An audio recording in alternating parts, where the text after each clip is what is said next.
کلامی چو بوی خوش موشکافی. آقا این فک جنبونی اخیر شیخ بعد بلبلی تو نظام برا انداخته.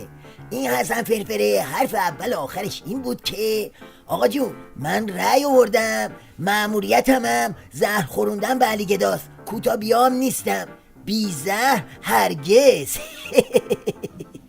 یک انتخابات هست که همه مردم پای صندوق آرا، همه استانها، همه شهرستانها، همه حوزه‌های انتخابیه مرسوم پای صندوق میروند، به یک نفر به عنوان رئیس جمهور رأی میدهند و به برنامه او رأی میدهند.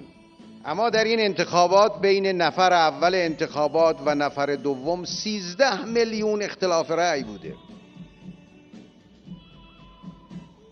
13 میلیون اختلاف رأی به معنای آن است که مردم دقیق، آگاهانه، حساب شده مسیری را برگزیدند و انتخاب کردند. بگی منو. از اون طرف اکبر کوسم اومد پشت عزیز دردونش و طبق معمول دم گرفت که بله انتخاب شیخ فری یعنی انتخاب زهرخوری. رئیس مجمع تشخیص مصلحت نظام انتخاب دکتر روحانی را نشانه علاقه مردم کشور به اعتدال دانست و گفت می توانیم با این ظرفیت‌ها کشور را در مسیر برخورداری از امکانات قرار دهیم که حق مردم ایران برخورداری از یک زندگی بهتر است. حالا همه این حرفا رو داشته باشید تا بپردازیم به اصل موضوع، یعنی پیله کردن شیخ فری به انتخابات مجلس و خبرگان آخوندی. یعنی جنگ و دعوا سر مذاکرات و هسته‌ای کم بود، خود شیخ فری فتیله انتخابات رو چیکار کرد؟ روشن کرد. ما 3 تا شی بذاریم جلو شما بگیم حتما باید اینه ورداری، در این حال باید انتخاب کنیم. میگه خب دستور بفرمایید ما اجرا میکنیم. دیگه انتخاب نیست. اصلا انتخابات آزاد که ما میگیم مگر اینکه قید توضیحی باشه. انتخابات غیر آزاد معنی نداره، دیگه انتخابات نیست. یکی نیست بگه آخه حسن فرفره مگه مغز حمار خوردی که وسط این چش و واکشا یه دفعه فیل انتخابات 8 ماه دیگر رو هوا میکنی؟ مگه آزار داری تو؟ خب اینو میگی بعد شریعت نداریم با کله میاد تو صورتت.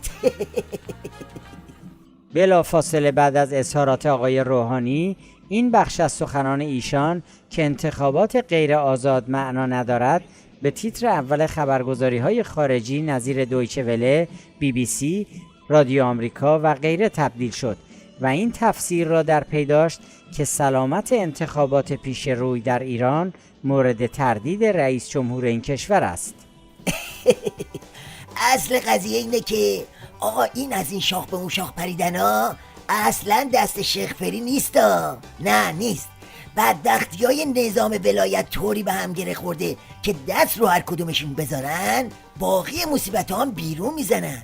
بفرمایید ببینید خود مورای حکومتی چجوری از همین گره خوردن مصیبت ها میگن.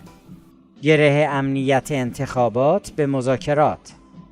محمد حسین مقیمی معاون سیاسی وزیر کشور و رئیس ستاد انتخابات کشور در اظهاراتی ضد امنیتی ادعا کرد انتخابات آتی مجلس و خبرگان متأثر از شرایط مذاکرات است و تمدید مذاکرات یا عدم توافق هسته‌ای بر امنیت انتخابات تأثیر خواهد گذاشت. آره دیگه گرگا افتادن به جون هم، ولکن قضیه هم نیستن. هر کی میدونه که اگه دخل اون یکی رو نگاره چی میشه؟ دخل خودش میاد. واسه همینم میخواد خط خودش پیش بره.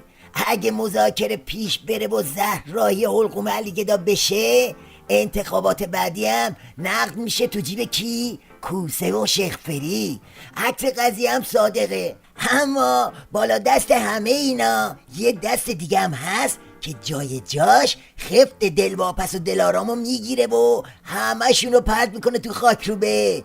دست مریزاد به اون دست مریزاد.